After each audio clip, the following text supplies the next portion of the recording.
Juliana Seicher, also from Namibia, Integrated Environmental Consultants, and a candidate for the Commission of Education and Communication. Hi, I'm Hungarian, originally from Scotland, but I work in China for an NGO called Shangri-La Institute for Sustainable Communities. I'm Mary Dixon from Parks Victoria, which is the state government agency for protected area management and urban parks in Victoria and Australia. Can I ask you something that I should have asked otherwise, but I'm a little bit still on my seat? That's Can okay. you give me a characteristic of yourself starting with your first letter of your name? I need a bit more lead time. I've only had one copy. You can go back to Justin and then what you can think.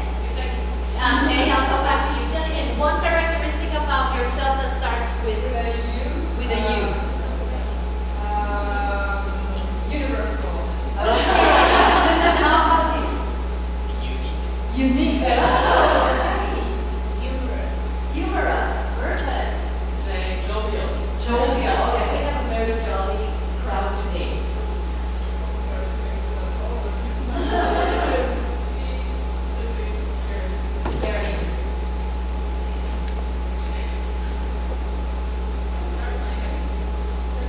Oh, you can go with marvelous movies.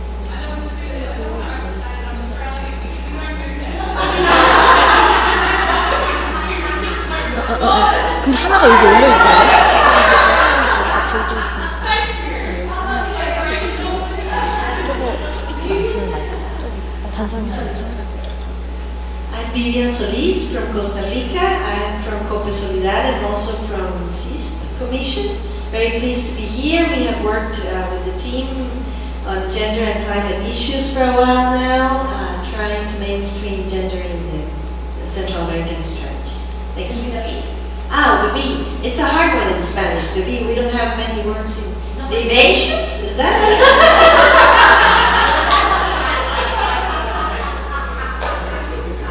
Good morning, everyone. My name is Justine Reddy. I work for Integrated Environmental Consultants in Namibia with Hilma and Juliana. And Jay, I was going to say jolly, but Rina took that one away from me. So I want to say joyful. Morning, everybody. I'm Sia Akubaki from Liberia. I work with the Ministry of Gender and Development. And Sia, sensible-esque. I'm Shaylee Hoover. I'm with the U.S. Forest Service Research. I'm based in New Hampshire. And curious.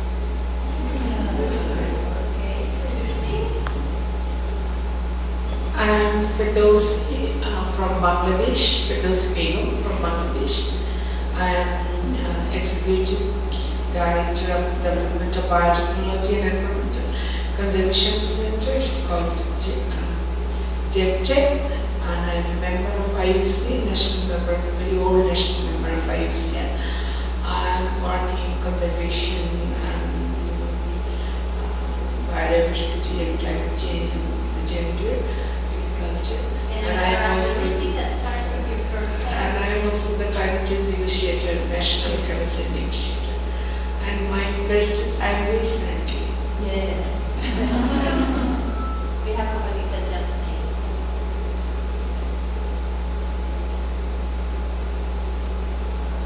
I was from Colorado State University, and I was supposed to with our first initial. I apologize for being late. So my first initial is G, so I guess it's Giggly or Giggly something. From Giggly, okay, thank you.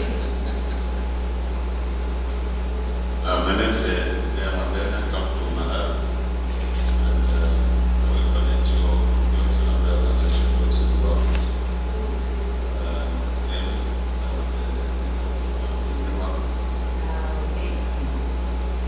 My name is Francois. I come from South Africa, but I'm finding myself in London at the moment. I work with the IUCN Gender Office, and I'm fast. And hopefully I won't speak so fast today.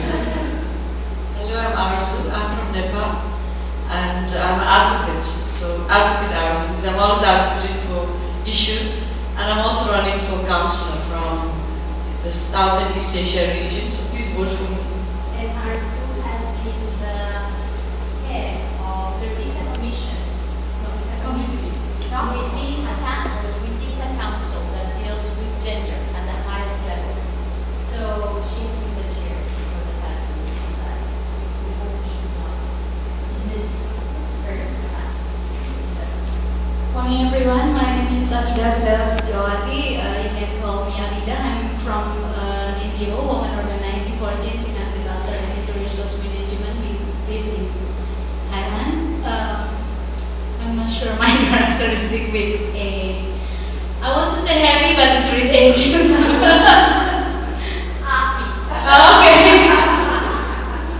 Okay. Good morning. My name is Aira. I come from Finland, and Finland has been a long time partner with IUCN to promote the more active participation of women in climate negotiations or climate decision making.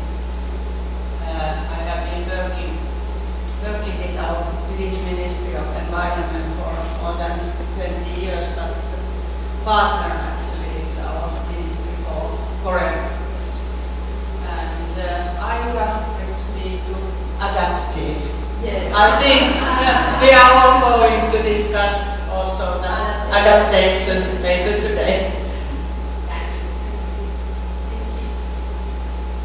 Hello everybody, my name is Jackie. I'm from Costa Rica. I work for IUCN and I'm also part of the gender team. And I work, let's see, just. Well, I'm Lorena. I work for IUCN. I am part of the IUCN gender team as well. And with El Labyrinth. People said that I work too much, but that's part of the fun. So what are we going to do today? Today we're going to do a very short training on gender and climate change. We usually do this throughout a week.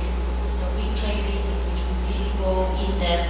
So today we're going to skip a little bit the part about what is climate change 101, and go more into the linkages of gender and climate change. We will start with a couple of presentations. There is some material in this table and in that table and in that table, so feel free to take anything you want, and also in the back. We're going to basically work on a manual that we developed. It's a manual on gender and climate change. We have the CD. We were told that it's a paperless Congress, so we try to follow the instructions. And this manual was developed in 2007, so it has a little bit of less dated information, and we're working on producing a more updated version as we speak. So we're going to talk about, those of you who were yesterday in the presentation of the national strategies, my apologies, because you're going to hear a similar presentation on gender and climate change in a slower version, because yesterday it was like one thing after the other. We're going to then talk about mitigation and adaptation. So we're going to divide ourselves in that and do a little bit of work.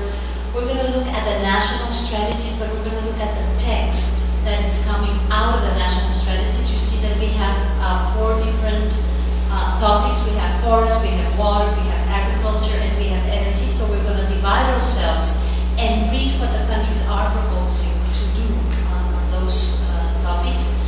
And then we're going to have 2 presentations, one about networking with women organizations, and then CC is going to share with us how to transform those data and information into and for participants. My first language is not English, so sorry if I said funny things with the Spanish version at the moment. So to start, we're going to have a small video.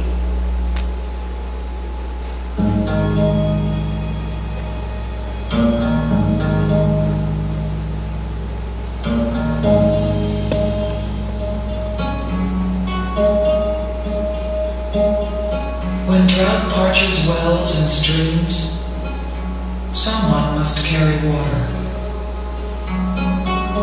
When storms bring devastation and disease, someone has to nurse the sick.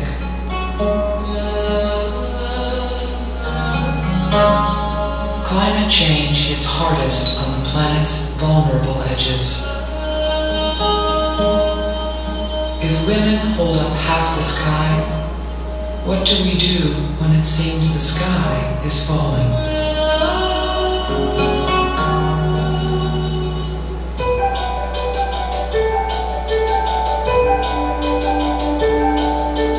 Whenever you train a woman, you train the whole country. Because a woman, what she receives, she contributes to the others. All they need is a little empowerment and they do great things.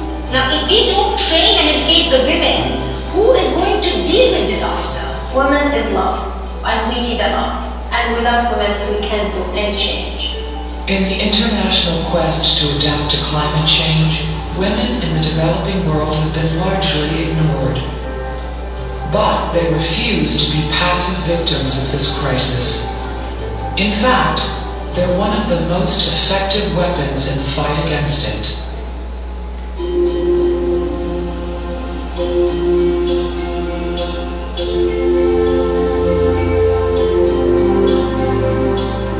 In Kenya, women in community-based organizations have planted over 50 million trees. By working together, they're reversing the effects of deforestation and drought. With trees we have water. Water is life. With trees we have fresh air. We are improving the environment. We are helping our families. We are also helping our fellow women and teaching others to do the same. The women are taking care for the future. They are looking what will be the future of my children. The women sell the carbon value of their trees on the international carbon trading market. And like school teacher Esther Gataya, they invest the profits in the next generation. If I grow alone, it may not be enough. But once I teach the young ones, they'll be the leaders of tomorrow, they'll be the women of tomorrow, they'll be the Kenya of tomorrow.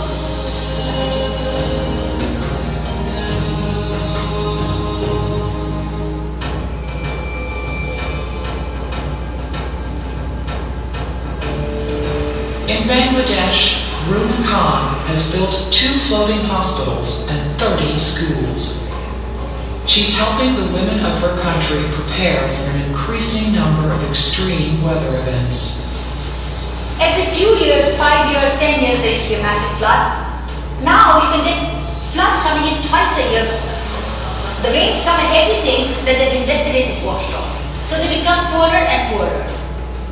When you are living on the fringe, every single raindrop makes a difference in your life.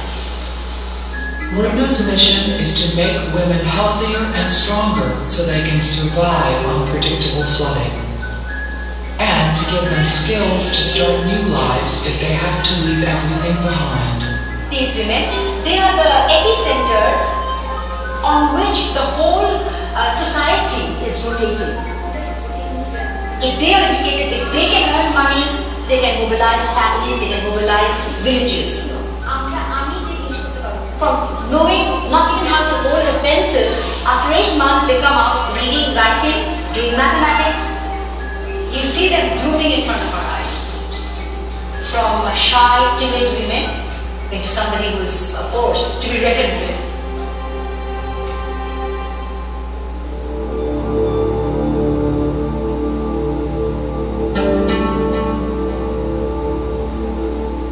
In Jordan, women of the ancient Bedouin culture are embracing a new way of life after the water crisis in their desert home drove them to the brink of destruction.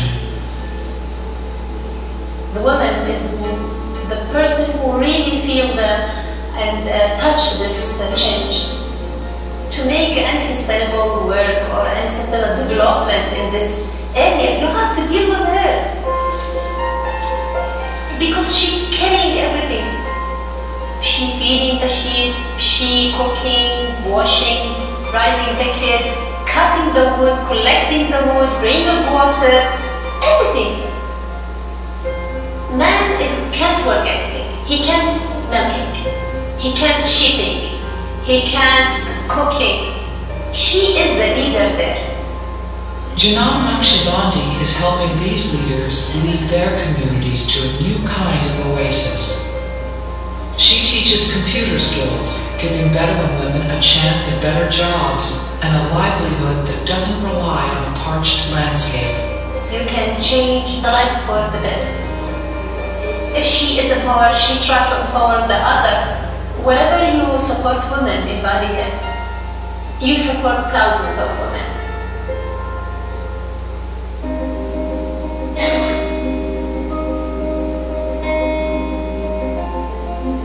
In central Kenya, women are tackling a 15-year drought head-on. Until now, they've spent up to 11 hours every day searching for water. Most of them had continuous headaches. They thought it was normal to have backache because they had backache throughout their life. And a woman who is expectant, you carry that water on your back for those many kilometers. Most women have miscarriages. But things are changing. The women are building a series of sand dams that will ensure a constant supply of water. They mix concrete by hand and use stones to shore up the wall. 3 weeks later, the first dam is complete, and now water is just 30 minutes away. Irrigation means they can grow vegetables for the first time. And girls who once spent all day carrying water are now attending school. With very little funding, you transform the entire community. It's the women themselves that have done this. They want to change their lives and change their lives for the better. And they want their children to live a better life. Women all over the world are strengthening their communities and improving the environment. But they can't do it alone. They need your support. When you help one woman, she will help many. Educating women not only works for the women, but works for everyone around them. There is immediately a development momentum which happens when one woman is educated. I think women's all their life was the eye of the history, because she carried everything. It is very important for us to raise the women's dignity. When their dignity is up, their self-esteem is up. And the minute a woman's self-esteem is up, they can do anything. The women are really very strong, very much strong. The women are really strong. And the women really have hope.